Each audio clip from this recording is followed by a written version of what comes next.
Glória a Deus. Queridos irmãos, a paz do Senhor. Carta de Paulo aos Efésios, capítulo 4, do verso 1 até o verso 6. Vamos estar lendo nesta noite. Carta de Paulo à igreja de Éfeso, capítulo 4, verso 1 até o verso 6, diz a palavra de Deus. Rogo-vos, pois, eu, o preso do Senhor, que andeis como é digno da vocação com que fostes chamados, com toda a humildade e mansidão, com longanimidade, suportando-vos uns aos outros em amor, procurando guardar a unidade do Espírito pelo vínculo da paz. Há um só corpo e um só Espírito, como também fostes chamados em uma só esperança da vossa vocação. Aleluia. Um só Senhor, uma só fé, um só batismo, um só Deus e Pai de todos, o qual é sobre todos, e por todos, e em todos vós. Amém? Podeis assentar, queridos. Carta de Paulo aos Efésios, 49º livro que temos na Bíblia, na sequência de Gênesis e Apocalipse. Provavelmente a 8ª carta que Paulo escreve. E tudo nos leva a crer que é a primeira que ele escreve preso. Que essa carta é uma das cartas da prisão, sem dúvida alguma. Na sua primeira prisão em Roma. E está claro no texto, no verso 1, que ele está preso quando está escrevendo essa carta. A carta aos Efésios, nós podemos dividi-lo ela, em suma, sintetizar ela em duas partes. Os 3 primeiros capítulos, quando Paulo está tratando da doutrina, capítulo 1 a 3. E do capítulo 4 a 6, ele está falando sobre o andar, sobre o viver, a doutrina que ele ensinou do capítulo 1 a 3. Ele fala da doutrina, e todos nós sabemos o que é a doutrina, é um conjunto de ensinamentos de certa filosofia, ou seja qual for segmento. Então, doutrina bíblica que ele está falando, ou seja, os preceitos, os ensinamentos bíblicos. Ele fala do capítulo 1 ao capítulo 3. No capítulo 4 ao 6, ele está falando sobre a vida, ou seja, para nós então vivermos essa doutrina, porque a vida cristã precisa dizer uma via de mão dupla. Nós aprendemos e colocamos em prática aquilo que aprendemos, aquilo que nós ouvimos, nós colocamos em prática. Às vezes, os pastores, os pregadores, eles são até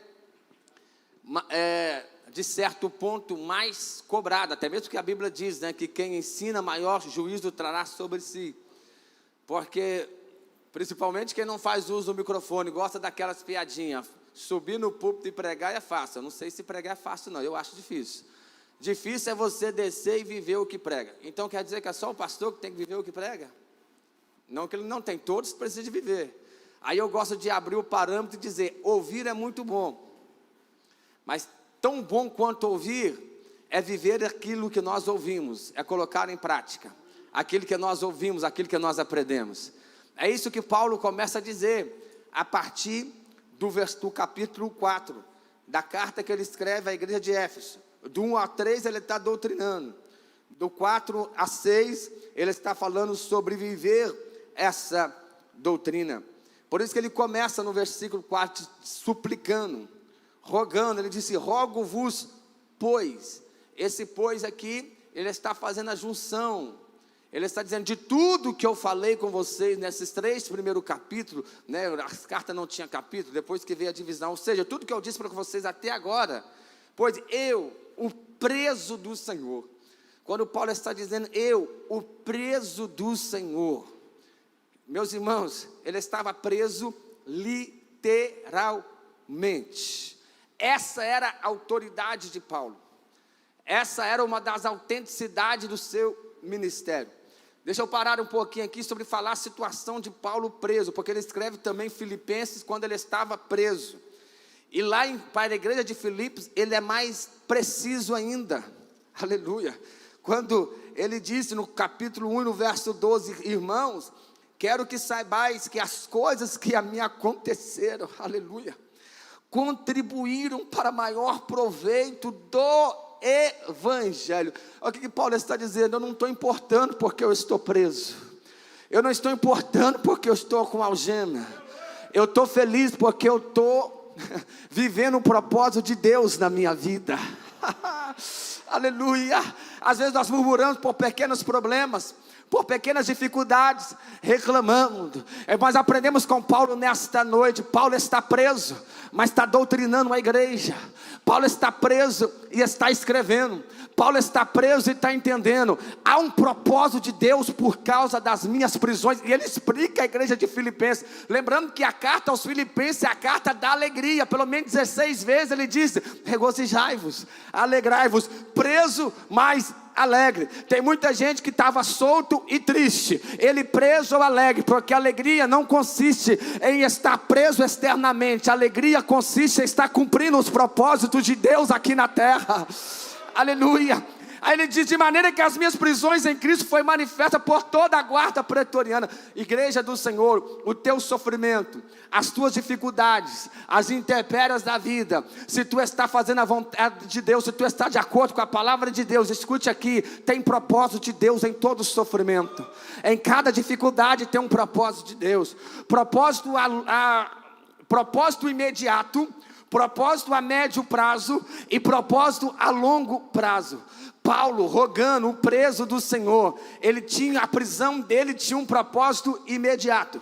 Qual que era o propósito imediato? Toda a guarda pretoriana ser evangelizada. Esse era o propósito imediato. Qual que era o propósito a longo prazo? Já que ele está preso, ele não pode visitar as igrejas que ele abriu. Então ele pega a pena, a tinta e começa a escrever as igrejas. Propósito a médio prazo, mandando carta para as igrejas. E qual que é o propósito maior, que talvez ele nem entendia no momento? Propósito a longo prazo. É porque ele está preso, ele não pode ir visitar as igrejas, então ele começa a escrever a carta. E as cartas que ele escreve já se vão quase 2000 anos, e nós estamos ensinando ela aqui nesta noite, estamos aprendendo com elas aqui nesta noite. Já pensou a imensidão do propósito de Deus? Sabe o que Deus está dizendo para você? O teu sofrimento, a tua dificuldade, aquilo que te faz sofrer, você não tem ideia do propósito de Deus na tua vida. Tu vai para a eternidade, mas o propósito fica. Aleluias. Se Paulo não fica preso, a guarda não é evangelizada. Se Paulo não fica preso, a guarda não é evangelizada, não há carta para as igrejas, porque ele volta pessoalmente nas igrejas. E se ele não escreve a carta, o que seria nós sem as cartas de Paulo? Você pode dar glória a Deus, porque há um propósito para o seu sofrimento, há um propósito na sua dificuldade. Essa é a autenticidade, uma das credenciais do apóstolo dos gentios. Então, continuando no verso 1, ele está suplicando: eu, preso do Senhor. Aí ele fala: que andeis como digno da vocação com que foste chamados. Olha aqui para mim, no Antigo Testamento era assim, em suma: obedeça para ser abençoado. Eu vou repetir, no Antigo Testamento não é assim que diz Deuteronômio 28? Se tu obedecer, se tu fizer a minha vontade, aí as bênçãos te acompanharão. Agora, de acordo com o ensino de Paulo, no Novo Testamento virou. Aleluia, capítulo 1 e versículo 3 da carta aos Efésios, ele começa dizendo: bendito Deus e Pai de nosso Senhor Jesus Cristo, o qual nos abençoou com todas, eu vou repetir, nos abençoou com todas as bênçãos espirituais, nos lugares celestiais em Cristo. No Antigo Testamento obedeça para ser abençoado. Agora, depois da cruz de Cristo, está dizendo assim: tu já está abençoado. A bênção já chegou primeiro. Eu estou repetindo: tu já és abençoado, porque tu alcançou a salvação, tu passou pela cruz de Cristo. Se é verdade, dá glória a Deus. Então no Novo Testamento agora já somos abençoados. Agora uma vez que somos abençoados, aí Paulo está falando no capítulo 4, versículo 1. Então já que tu é abençoado, faz jus à bênção que tu recebeu. Ande em conformidade ou na altura da bênção pela qual tu alcançou. Isso que ele está dizendo. Ande com dignidade. Andeis como é digno da vocação que fosse chamado, da bênção pela qual tu alcançou. Deixa eu exemplificar melhor. No Antigo Testamento era como se fosse assim: meu filho, estude direitinho o ano todo, tira nota boa, que no final do ano você tem um presente. Agora o Novo Testamento é o contrário. Meu filho, é diferente. Tu já está ganhando um presente antes de começar a estudar. Já que tu foi presenteado, então estude bem, porque tu já ganhou o seu presente, que era para o final do ano. Você está entendendo? É isso que ele está dizendo. Ande em dignidade. Então o nosso portal, o nosso andar, tem que ser digno da vocação para a qual fosse chamados. Imagine, deixa eu te dar um outro exemplo sobre o que é dignidade. Porque muitos crentes não andam no padrão, no patamar, com dignidade pela qual as bênçãos que Deus já te alcançou. Imagine, nós convidaram um pregador para vir aqui, ou eu vou pregar em algum lugar, e de repente sou o pregador da festa, ou do congresso, e eu chego lá de bermudinha, eu chego lá de chinela havaiana e de camiseta. Eles não vão deixar eu nem subir no púlpito. Vocês acham que vai? Eu estou digno, com porte digno de tomar o uso da palavra. Imagina um domingo à noite, o pastor Zacarias chega aqui de bermudinha, de chinela havaiana e só de camiseta. Ele vai estar digno aqui como pastor titular dessa igreja, sim ou não, igreja? Então você está entendendo? Peguei pesado, então tá. Imagina ser convidado para o casamento. O casamento do ano, todo mundo está de terno e gravata e com a roupa nova, e você chega lá de bermudinha e de havaiana, vim para o casamento, e aí? Tu está à altura? Você está entendendo o que é andar em dignidade pela qual tu fosse chamado? Tu és cidadão do céu, tu já foi abençoado com todas as bênçãos celestiais. Quando nós entendemos isso, nós paramos com aquelas perguntas jatas que muito crente tem. Pastor, pode fazer isso? Crente pode fazer isso? Pode ir nisso? Pode agir dessa forma? Meu irmão, é da altura pela qual da chamada de Deus para a tua vida, ou tu vai estar te rebaixando? Está na altura pela qual Deus te chamou, ou tu está rebaixando a você mesmo? Andeis com dignidade da vocação com que foste chamado. As bênçãos de Deus já te alcançou, então faz jus, anda de forma digna pelas bênçãos que tu foi alcançada por Deus. Quem está entendendo pode dar um brado de glória a Deus. Aleluia. Chega só um pouquinho mais do retorno aqui, glória a Deus, aleluia. E aí ele disse então, no verso 2, ele está dizendo, a dignidade pela qual já que tu foi chamado, tu está andando com dignidade. A prova dessa dignidade é que tu anda com humildade, mansidão, longanimidade, aleluia. Tu suporta uns aos outros em amor. A palavra humildade, naquela época que o mundo era dominado pelo Império Romano, não era uma palavra, não era algo bem quisto de se ter, era a pessoa se rebaixar a si mesma. A humildade passou a ter qualidade, foi através da pessoa de Jesus. E Paulo disse isso em Filipenses 2:5, de sorte que haja em vós o mesmo sentimento que houve também em Cristo Jesus, vosso Senhor, que sendo de forma de Deus, não teve por usurpação ser igual a Deus, mas negou-se a si mesmo, e tomando forma de homem, humilhou-se, aniquilou-se a si mesmo, tomando forma de servo, fazendo semelhante de homens, e achando na forma de homens, humilhou-se a si mesmo, sendo obediente até a morte, e morte de cruz. Eu gosto muito da definição de humildade do pastor Wade Wisber, que diz que a humildade é a graça que você perde quando tu descobre que a possui. Vou repetir, a humildade é a graça que você perde quando você descobre que a possui. Você começou a achar que tu está humilde demais, deixou de ser humilde na hora. Porque o humilde, a característica do humilde é aquele que ele está sempre dizendo: não, eu preciso de me humilhar mais. Não, eu preciso de humilhar-me mais na presença do Senhor. Quando você quer saber? Eu acho que eu já estou humilde demais, né? Já deixei até de ser humilde. Eu já estou ficando até bobo. Está ficando bobo mesmo, porque tu está perdendo a qualidade, a qualificação de servo do Senhor Jesus Cristo. A dignidade pela qual nós fomos chamados.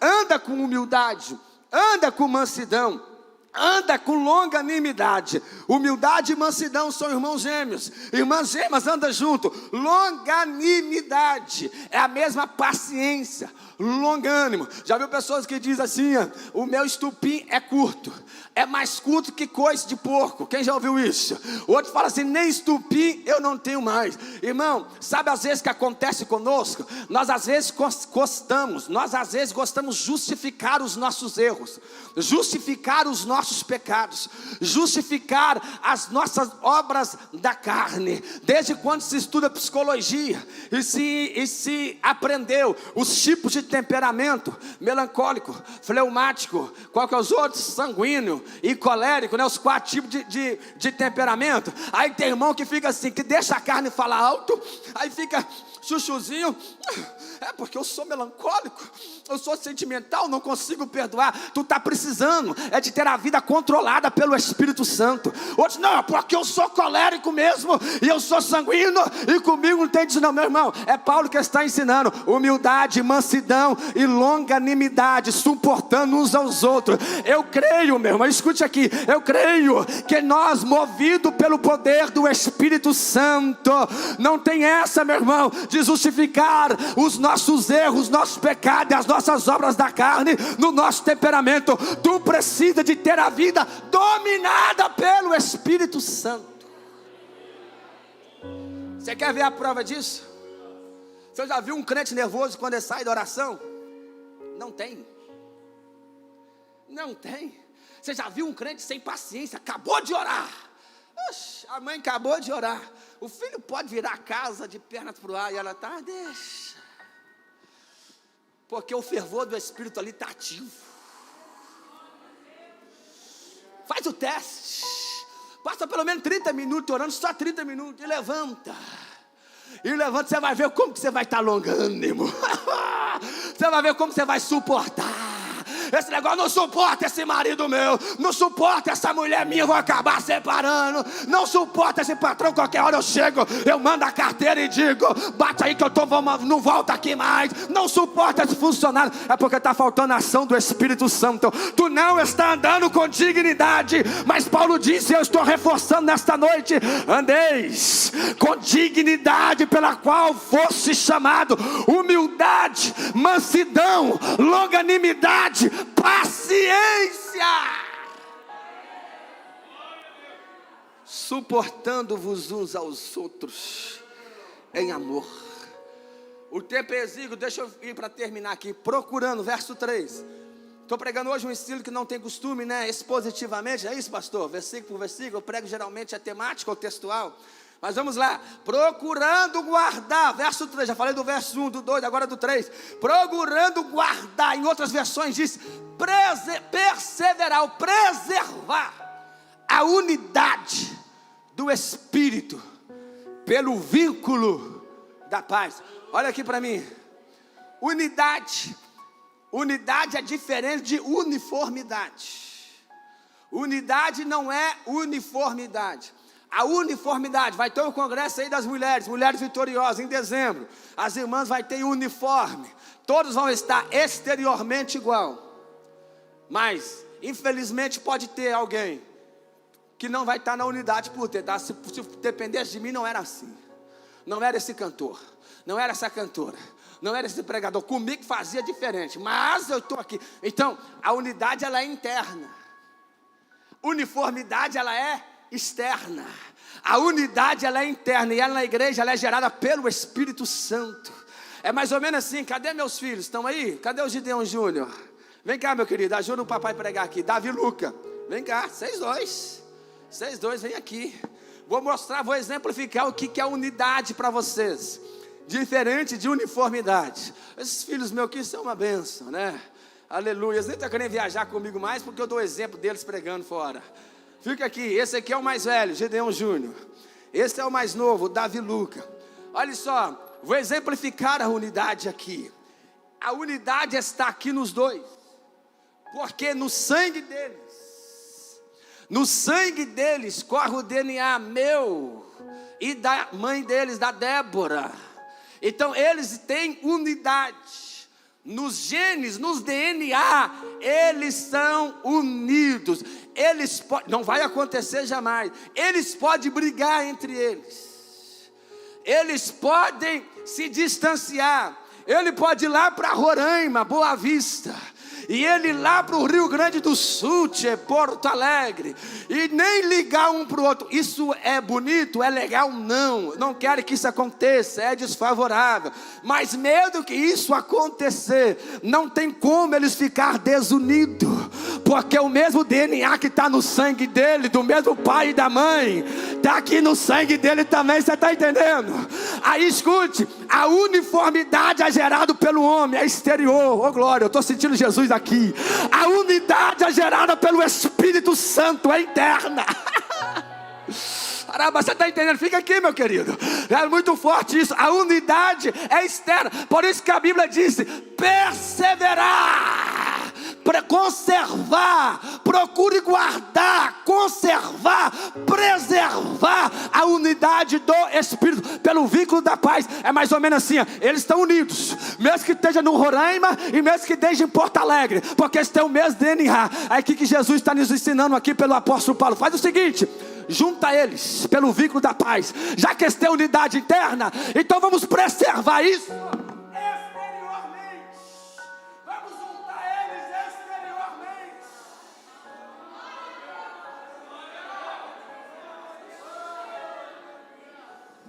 Agora não está ninguém no Roraima e nem no Porto Alegre. Aquilo que está unido internamente se transformou externo pelo vínculo da paz. Você está entendendo? Quem pode dar glória a Deus pode ir para lá. Aleluia. Nós somos um só corpo, uma só igreja, é um só Espírito. Você pode ficar distante, um pode morar no Japão e outro nos Estados Unidos, outro na Índia, mas quando chegarmos no céu, estamos unidos pelo sangue.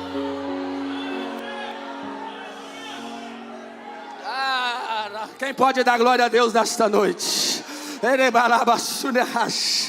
Oh glória. Preserve essa unidade pelo vínculo da paz. Aleluia. Só você que está unido em Cristo, unido com os irmãos, unidos, somos um pelo sangue do Cordeiro que quebrou toda a separação. Ele nos uniu. Verso 4: há um só corpo. Aqui está falando esse um só corpo, é que a igreja. Há um só Espírito. Está falando do Espírito Santo. Vou terminar falando do Espírito Santo. Calma aí, deixa eu pular aqui. Um só corpo. A igreja é uma. A igreja, independente da denominação, meu irmão, todas as denominações que crê, que estão unidos na doutrina. É interessante que nos dias atuais, principalmente da década de 60 para cá, se iniciou, principalmente por parte da igreja católica, depois da reforma protestante, da década de 60 para cá, um discurso papal dizendo: nós temos que unirmos, sobre o ecumenismo, precisamos de estarmos juntos. É interessante que Paulo não começa falando de união, Paulo começa falando de doutrina. Porque nós não temos que unir com quem tem outra doutrina, a não ser essa única aqui, que é a palavra de Deus. Então primeiro doutrina, depois união. Primeiro palavra, unidos na palavra, unidos na doutrina. Porque o corpo é um, o corpo de Cristo, a igreja, os que está na palavra, na unidade da fé, da verdade. A placa pouco importa, fica do lado de fora da igreja. Nós estamos até sem placa, porque não terminou a frente ainda. A placa pouco importa, mas se estamos vivendo esta palavra, estamos unidos nessa unidade que eu falei, porque é uma igreja, no qual Ele é o cabeça. Quem está entendendo, dá glória a Deus. um só Espírito. Depois eu vou falar do Espírito Santo, esse aqui que é o mesmo, como também fossem chamados em uma só esperança da vossa vocação. Que esperança é essa da vocação? É da volta de Jesus. Aleluia. Jesus vai voltar para buscar a nossa igreja, a sua igreja, para nos levar. Essa é a única esperança. O resto é coadjuvante. O objetivo deste corpo bem ajustado, aperfeiçoado, é para estar preparado para o arrebatamento da igreja. Essa é a esperança. Um só Senhor. Quando está falando um só Senhor, está falando do Senhor Jesus Cristo. Muitos aceitam Jesus como Salvador, mas não quer aceitar o senhorio do Salvador Jesus. Está dizendo um só Senhor. Precisamos de nos ceder ao senhorio de Jesus Cristo. Ele é o único Senhor. E ele continua dizendo, uma só fé. A fé vem pelo ouvir, o ouvir a palavra de Deus. Quando está falando uma só fé, uma só verdade, uma só doutrina, aleluia, um só batismo. E o batismo que ele está falando aqui é o batismo escute, é o batismo que o Espírito Santo opera nas nossas vidas. Deixa eu explicar isso aqui. É o batismo que o Espírito Santo, porque nós aprendemos, existe 3 tipos de batismo diferentes: o que o Espírito Santo realiza, o que o pastor realiza e o que Jesus realiza. Qual que é o que o Espírito Santo faz? Esse aqui está falando do batismo que o Espírito Santo realiza. Ele nos batiza no corpo de Cristo, que é a igreja. A pessoa passa a ser parte da igreja de Jesus, é no momento que aceita Jesus. E o batismo nas águas? O batismo nas águas é a confissão pública daquele que recebeu o interno. Lembra do ladrão da cruz? Eu tenho que te lembrar, para confirmar essa doutrina que eu estou dizendo. O ladrão da cruz não teve tempo de descer da cruz, de passar pelas águas, para depois acabar de morrer. Não, Jesus disse, hoje estarás comigo no paraíso. Porque na medida que você, no momento que entrega a vida para Jesus, o Espírito Santo entra, passa a ser morada na nossa vida. E neste momento, o Espírito Santo, esse é o batismo do Espírito. O Espírito Santo nos insere na igreja, que é o corpo de Cristo. Não vai ser salvo alguém que não é corpo de Cristo. Então aceitou Jesus, já faz parte do corpo de Cristo, que é a igreja. Aí vem o batismo nas águas, que é a confissão pública daquilo que aconteceu no interior. E o batismo com Espírito Santo, que é Jesus que batiza, que vem o batismo do Espírito Santo sobre a igreja, com a função missiológica. Aqui ele não está falando de missiologia, aqui ele está falando de salvação. Por isso está dizendo um só batismo. É aquilo que o Espírito Santo age nas nossas vidas, interiormente nos inserindo no corpo de Cristo, que é a igreja. E ele termina dizendo, um só Deus e Pai de todos. Quando nós falamos Deus, um só Deus, em 3 pessoas distintas: Deus Pai, Deus Filho e Deus Espírito Santo, é a Trindade. Um só Deus, Deus Pai, em 3 pessoas distintas. E ele menciona os 3 aqui. Um só Deus e Pai de todos, o qual é sobre todos. Está falando do domínio de Deus. O domínio é sobre todos. Está falando do Deus Pai por todos. Está mencionando o Senhor Jesus Cristo, que morreu por todos, que em outras versões disse, no meio de todos. Está falando da centralidade do senhorio de Jesus do Cristo, que as pessoas queiram ou não, aceitando ou não, Jesus é o centro de tudo. Ele é o centro da Bíblia, ele é o centro da história da humanidade. A pessoa pode dizer que é ateu, mas se for estudar os anais da história, ela tem que dizer antes de Cristo e depois de Cristo, porque Cristo desceu e rasgou a história da humanidade no meio. Oh glória! O qual é sobre todos, o domínio de Deus Pai por todos. A centralidade de Jesus Cristo, que morreu por todos, sem parcialidade, porque ele não faz acepção de pessoas. O seu sacrifício é para alcançar a todos, basta o homem querer. E em todos, quando ele fala em todos, ele está falando do Espírito, porque todos aqueles que reconhecem a centralidade de Cristo, entregam a vida para ele, para Jesus, ele recebe em ti a presença do Espírito Santo. Por todos domino, sobre todos, centralidade de Jesus, e em todos, entregou a vida para Jesus, tu tem o Espírito Santo morando dentro da tua vida. Ele é morada, somos morada do Espírito Santo. Esse Espírito que ele disse, o Espírito Santo, que ele está dizendo no início do verso 4, um só corpo, a igreja, um só Espírito, que habita dentro da igreja, porque o que faz a igreja ser igreja, é a presença do Espírito Santo. E eu encerro dizendo, tem 3 versos distintos depois desse, na carta de Efésios, que Paulo menciona do Espírito Santo. O que mais gostamos deles é de 5 e 18. Não embriagueis com vinho, em que há devassidão, em que há contenda, em que há descontrole, mas enchei-vos do Espírito Santo.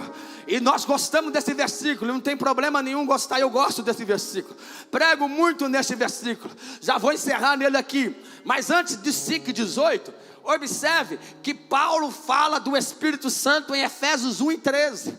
No 1 e 13, Paulo disse, pela qual quando ouviste a palavra da verdade, ou evangelho, foste selado por este mesmo Espírito.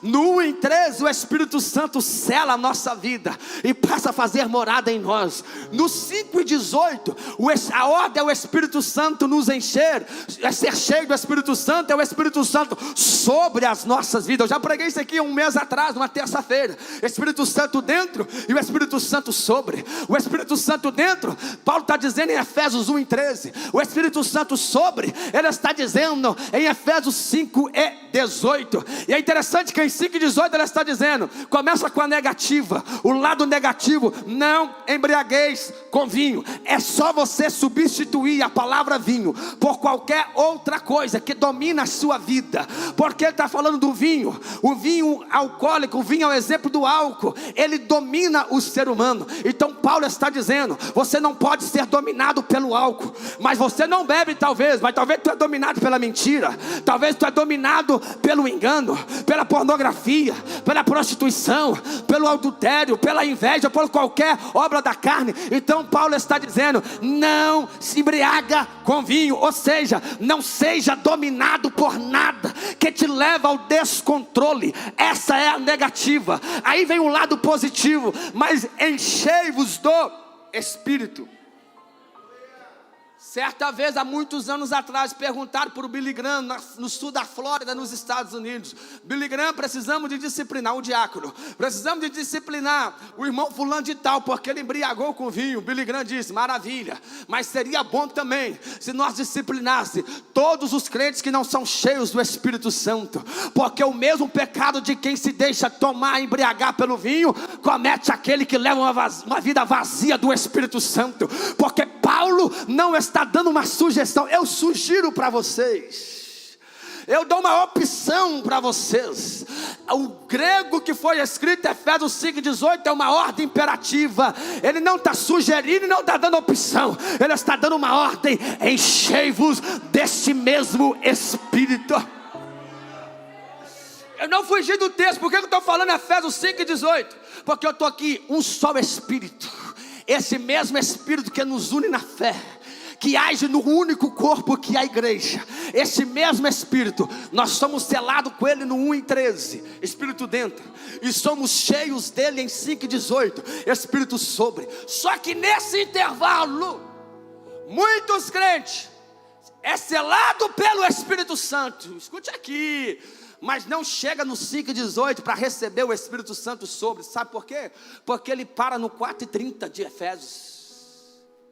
É os 3 versos que ele está falando do Espírito, além de 4 e 6 de Efésios. Ele está dizendo um só Espírito. É as 7 unidades que nós temos aqui em Efésios 4. Um só corpo, um só Espírito, uma só esperança, um só Senhor, uma só fé, um só batismo e um só Deus Pai de todos. São as 7 unidades. Observe isso aqui. E eu estou parado aqui no um só Espírito, porque o Espírito é o mesmo. É o mesmo Espírito que nos cela, Efésios 1 e 13. E é o mesmo Espírito que vem sobre nós, de acordo com 5 e 18, o Espírito Santo, sobre as nossas vidas. Só que muitos passam pelo 1 e 13, mas não chega no 5 e 18, porque para no 4 e 30 de Efésios. O que diz Efésios 4 e 30? Coloca no telão: não entristeçais o Espírito Santo de Deus, pela qual estáis selados para o dia da redenção. Tu foi selado com Ele, mas tu não chegou nem a receber o dínamo, o poder sobre sua vida, e tu começou a entristecer o Espírito Santo. Você está entendendo? É o mesmo Espírito que age na igreja, no corpo, que mora em nós, está em nós, em todos nós que passamos pela cruz de Cristo. Tu foi selado no 1:13, mas tu não chega do 5:18, porque tu começa a entristecer esse Espírito Santo. Quando entristecemos o Espírito Santo, é o último versículo do capítulo 4. Quando não conseguimos viver tudo isso que eu estou dizendo aqui de forma digna, pela qual nós fostes chamados. Quando não vivemos com essa dignidade, conforme eu falei tudo que eu disse aqui, com humildade, com mansidão, suportando uns aos outros. O Espírito Santo quer que você suporte o irmão, mas a sua carne fala mais alto, não suporta. O Espírito Santo quer que você seja humilde, mas a sua arrogância, a sua jactância não deixa.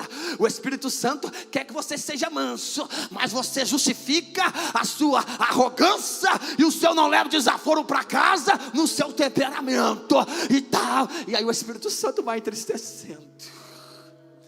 O Espírito Santo vai entristecendo, porque Ele não veio morar em nós para ser guiado por nós. Ele veio para nos guiar em toda a verdade. Fica de pé agora que vamos encerrar.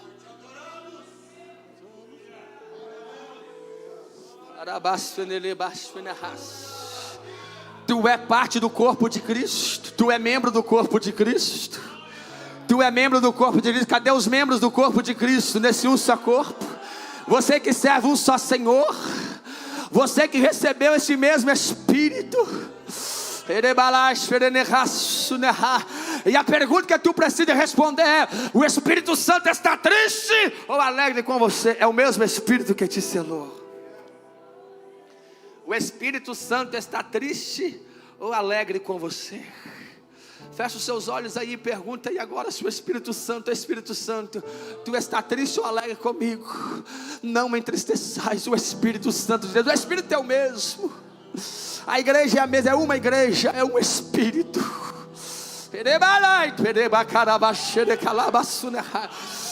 Peça perdão ao Espírito Santo, e tu então chega no 5:18 hoje e seja cheio do Espírito Santo de Deus.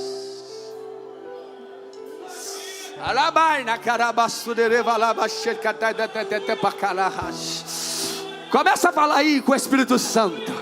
O Espírito Santo começa a te perdoar aí então. Começa a orar que o Espírito Santo começa a te perdoar. Peça perdão para o meu amigo, para o meio do Espírito Santo, e se une no corpo que é Cristo, é o mesmo Espírito. Saia do 4:30 e entra no 5:18 hoje. Saia do 4:30 e vai para o 5:18 hoje. Aleluia, aleluia, aleluia, aleluia, glória, glória, glória, glória. Vai orando aí, vai pedir perdão para o Espírito Santo. Volta à unidade hoje, volta à unidade hoje. Uma só fé, um só corpo, um só Espírito que mora em nós, que age em nós. Faz o seguinte, olha aqui para mim, só mais um pouquinho de retorno aqui. Licença, pastor Zacarias, vem cá. Olha aqui, ó, somos unidos. Pega aí então o irmão do seu lado aí, assim, ou assim, abraça assim, irmã com irmã, irmão com irmão. Se for parente pode ficar junto, assim, ó. Somos unidos, somos unidos. A unidade da fé, a unidade do Espírito, o Espírito sobre nós, o Espírito em nós nesta noite. Vai orando aí, vai orando, vai orando. Um só corpo, uma só fé, uma só fé, um só Senhor, um só Deus sobre todos, um só Espírito. Glória!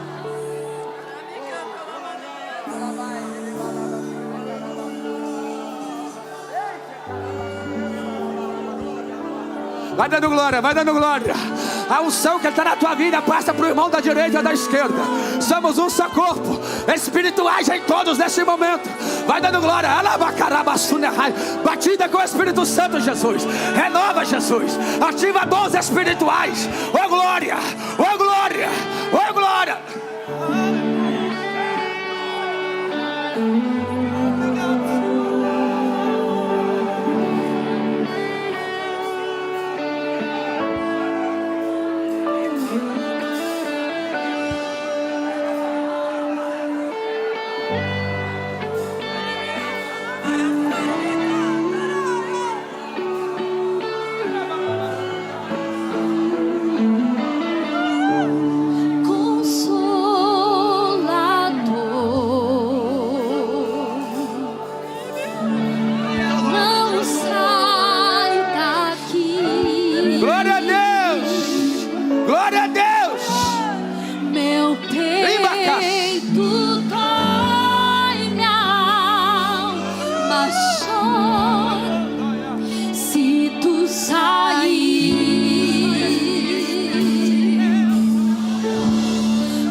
Jesus, devolve línguas estranhas. Espírito Santo de Deus, quando estou longe de ti. Olha a unidade da fé aí, olha a unidade do Espírito aí. Seja cheio do Espírito Santo. Meu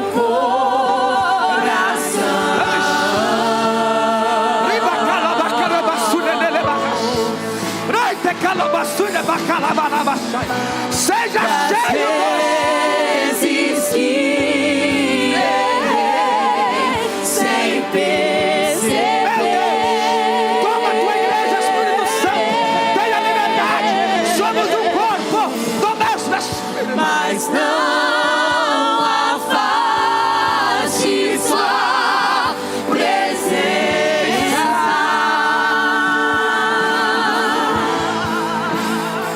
Seus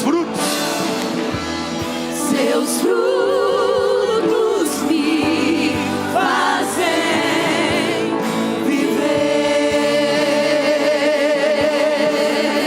Oh Deus! Olha aí, olha aí. Olha o Espírito agindo aí. Seja cheio, seja cheio, seja cheio. Fala em línguas estranhas. Recebe aí. Fala em línguas estranhas. Recebe dons espirituais. Olha a ação do Espírito Santo. Olha a ação do Espírito. Um só corpo, um só Senhor, um só Espírito. Se tu sair, meu Deus, Consolador, Espírito Santo.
Espírito Santo, mora em mim. Não saia daqui. Enche libaca.